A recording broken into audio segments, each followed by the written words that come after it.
Well, the happiest place on earth is not the warm tropical paradise you might have expected. Nope.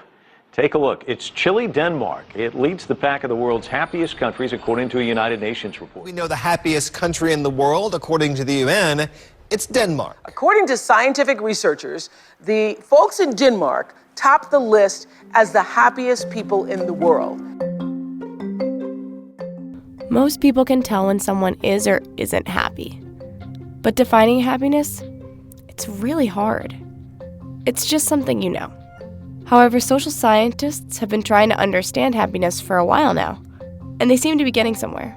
Enough so an organization called the Sustainable Development Solutions Network has been able to name Denmark the, quote, happiest country in 2013, 2014, and again in 2016. But why Denmark? I had heard things about a strong welfare system, higher and healthier quality of life, but I wanted to find out for myself. So in 2015, I set out for Copenhagen, Denmark, to learn about Danish culture, observe what I could, and try to define this elusive concept. Over the past year, I've interviewed 7 Danish citizens and 1 American professor of political science to hear what makes them happy and how they feel about Denmark being given the title of happiest country. Here's what they had to say.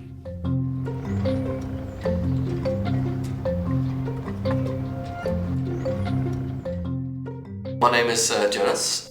I'm a political science student here at the University of Copenhagen.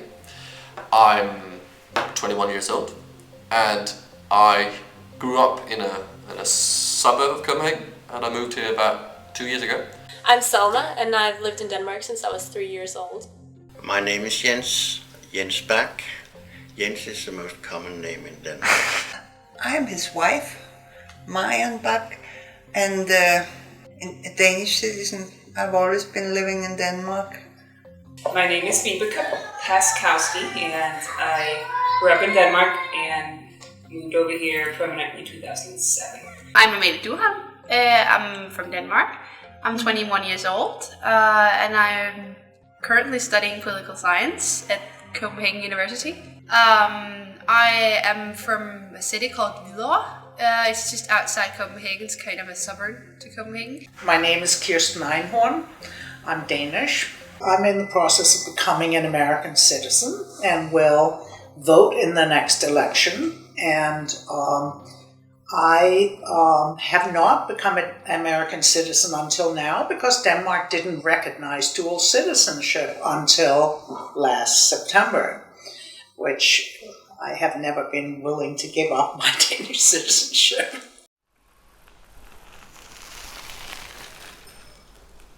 Welfare is a relatively new word in the Scandinavian and European context. It essentially is what used to be called social policy, and it is efforts by the state to guarantee a level of physical, economic, and even maybe cultural security to its citizens. Our welfare model, state, make sure that we don't, no matter how far we fall, we get caught, so we don't have to worry about being able to eat. If you're poor in Denmark, you're not, in my opinion, really poor. You have to, of course, live for less than others, but you still get handed a large amount of money from the government compared to, I guess, the US standards or the British standards. What does it mean for me to be happy? It means a lot of things. It means that my family's happy. It means that I have been able to provide for them while they grew up. It means being able to go back to Denmark 3 or 4 times a year. I think to be happy is to be around people who love you. Because that's when I feel most relaxed and most happy. And Happy is when he behaves. No. No, I don't know. Happiness is when you're safe, I think so. And we feel safe here in Denmark because everybody cares for each other. And that's what matters. Safetyness. Well, it's quite a big question actually. To want to live, sort of, to have something to live for. I think if you're happy, you don't necessarily go around smiling all the time, but you have this feeling of security, and you have this feeling of feeling safe, comfortable in what you're doing and where you live. And I think that, well, I feel happy because I don't have to think about whether or not I'm going to eat today. I don't have to think about whether or not I will get shot in the street. That happens, but very rarely. So I think it's very much a matter of feeling safe where you live and being also happy with what you do. Well, I guess it means that you can do what you want to do, and you're content with your life. There's no like major things you want to change. My family and my friends, they make me happy, so they doing all right makes me happy as well. And just like knowing that even if something bad happens here in Denmark, for instance, you can't ever like just like wind up homeless or like sick because we have this welfare system. So I'm happy when everything around me is well, when my kids are well, and when the problems are very small. That makes me happy. If the surroundings are fine, then it's easier to have happiness. Happiness is being free to do the things you want to do, and being with the people that mean the most to you and get to share those, experiences with the people that you love. Not to worry too much about anything. A little worry is probably good. Well, I think when you talk about happy, it's just this so different from people to people. Who you ask, if people see it as something you need to be or something that you occasionally are. Because I know a lot of friends who really just concerned with going to that happy place all the time, and they can't really function without being. And I think that part of the Danish mentality is really just pursuing to be in that place where we're happy. And I've seen a lot of grown-ups being stressed about work and always talk about, I have to stress down, I have to be happy, I have to hygge, and I have to. So it's kind of a goal, really. So happiness, I think, many people see happiness as a goal and not really a place where they are right now. And I think a lot of people don't appreciate when they're actually happy. But I don't think you can be like a permanent state of happy. So I don't think like it's a personal quality that you're a happy person, because no person is happy all the time. It's more like a feeling, really. I do think that there are people who have a gene in them or an ability to be happy, and but I also think that whatever life throws at you has a huge role in that.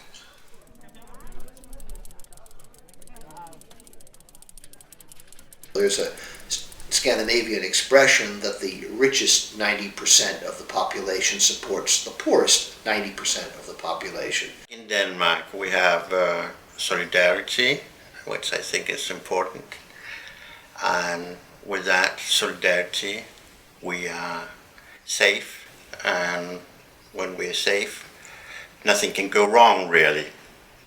If something really comes up that shakes the society, people will stick together. I think that's a part of the mindset, feeling safe and trying to help each other, even though when you're sitting on the bus nobody will talk to you, and if you talk to them they will look weird at you. We're a small country, we don't have the big differences, and it's safe. We have no war, and we have a good system for when we get ill we can go to a hospital without having to worry about payment and stuff, and our kids can get an education, and we don't have to worry about those things. Maybe, I don't know. And there's no big social difference in Denmark between rich and poor. Of course, we have rich people and we have poor people too, but the difference, there are no really poor people. The Danish mindset is, we have this thing called jantelov. I don't know what the English translation of that is, but it basically says that you shouldn't think that you are better than anybody else. You shouldn't think that you are worth more than anybody else. It is what's good for everybody is good for me. That's part of jantelov. It's this kind of like, you're not exceptional in any specific way. So I think on the surface we might be a bit rejecting. We might appear to be rejective, but once you'll scratch in the surface, you'll see that we are quite friendly. I hope so, at least.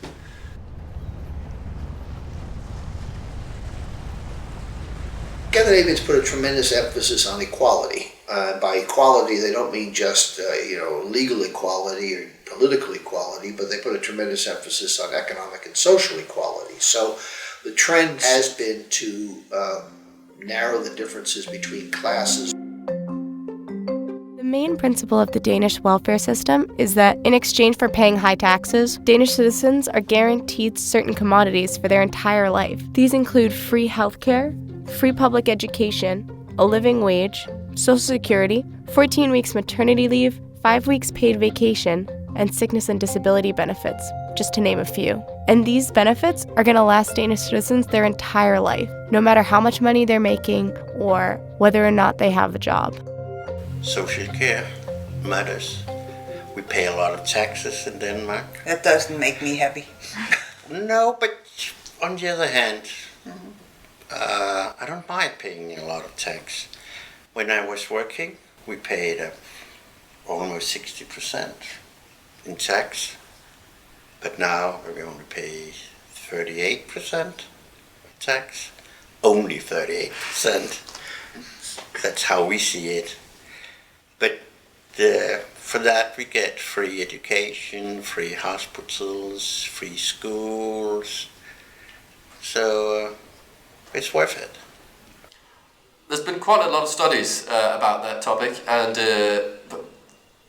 basically all of them show that we are among the happiest people on earth. I don't know why that is, to be honest. I've been to other countries and other capitals and big cities as well, and people there, they seem just as happy or just as unhappy as the people in Copenhagen do. So I guess it has something to do with the fundamental mindset of the Danes, perhaps. Even though the weather is bad here, we have security, and we have sort of cozy little country. Sort of, it's not that big, and we can. It can make the national news if a cow gets born in the middle of the street, or if an old lady did something, had a big birthday cake in a small city. It makes national headlines, and sometimes it's funny because it gives me such a Denmark. You get a little happy, you get a little smile on your face because it's not a family, but it is a country that sort of involves itself in other people.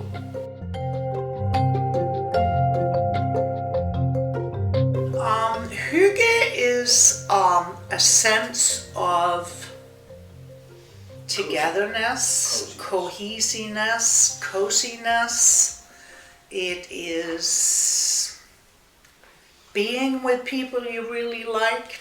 It has to do with candles. It has to do with being inside when it's kind of miserable outside. It has to do with food and drink. It has to do with a lot of things, and I can't put one word on it. I think that Danes sit around with a cup of tea, a beer, a glass of wine, cookies, cake, candles, whatever, and talk. There's much more sort of communication when Danes get together, which is very much a part of Hygge. Well, how do you decide which people is the happiest? But I guess there's still some issues like with the work balance and the stress. I guess that's in the Western world today. It's pretty common that you have so many things you want to do and you don't have enough time to do it. And I don't know if they're the most happy people in the world, but I think in general they are happy. In relation to Denmark, I would say the welfare systems. The welfare system makes sure that like a lot of people are happy here because there's this security, and which makes you feel safe. And when you feel safe, you feel happy. I think they're pretty happy. I think generally the people that I know don't have too many complaints, don't have any extreme situations in their family life or life in general that should make them unhappy. I think everybody has a little bit complaining to do, and a little bit of worry. Everybody does, but I think that in general, I feel it's probably true. I mean, they're jolly people. The more developed a package of welfare policies are for an individual, the more secure they are in their economic status. They don't have to worry about getting enough to eat or having a place to live. On the one hand, gives people a certain level of personal security. On the other hand, of course, it also costs people through taxes and other fees a certain membership fee in society. Yes, I could say that I have had a happy life. I also happen to have had a very secure life, having had a good job myself, being married to somebody who had a lot of security. Yeah, I am. I'm young. I have a lot of friends, hobbies. I'm allowed to get a free education, free, paid for by tax money, of course, but I don't have to get a giant debt when I'm here, and I feel relatively free. I don't have a huge amount of money, but then again, we get paid by the government to go to school. I have a job. I feel happy because I have the opportunities I have. I actually spoke to a friend of mine a couple of days ago, and we agreed how lucky we actually are to have been born in Denmark, because we hear so many things about wars and terrorist attacks, and it's a coincidence that I'm born in Denmark. I might as well have been born in Africa somewhere, in the Middle East, in USA, in China, whatever. So I feel kind of blessed to have been born in Denmark, because I think it's one of the best countries in the world. I am very happy. I live in the US now. I have a family that I love very much. I have 2 little boys and a husband, and who's American, and I feel like we have been able to build a life here that is satisfying for us. We're able to do the things we want to do. I'm very happy. I'm trying to, as I said before, I'm trying to go there because it's just, for me, I'm happy when I'm not stressed out, and I'm happy when I do things that I really love. And I'm just been in a period where it's just been busy. So right now, if I'm happy, I just spend a weekend with my family, and I haven't spent a lot of time with them lately, and I just found myself being really happy in that place, just being with them no matter what we did. So right now, I would say I'm happy. Right now, yeah. Yeah. Not always, but right now, yeah. We have no problem at all. No, and I'm happy when, well, I'm personal. My feelings are personal. I'm happy when I think I have a good life. I live in a nice house. My kids are healthy, and I have wonderful grandkids, and I have a nice guest, and things are good. That makes me happy right now. Basically, we're happy, yeah. Really happy. We're glad that we live in Denmark and not somewhere else. Yeah. Understanding happiness, it's important. And reports like the SDSN's are necessary because they pinpoint where countries might be failing or falling short. But they're also oversimplified. And so I left for Denmark assuming, based on these reports, that the country's happiness was based mostly on a welfare system, which makes its citizens feel safe. And while that's definitely part of it, I also came to find that happiness is a much more complicated issue, and it requires a lot more research in the field if we're going to understand what it actually means to be happy.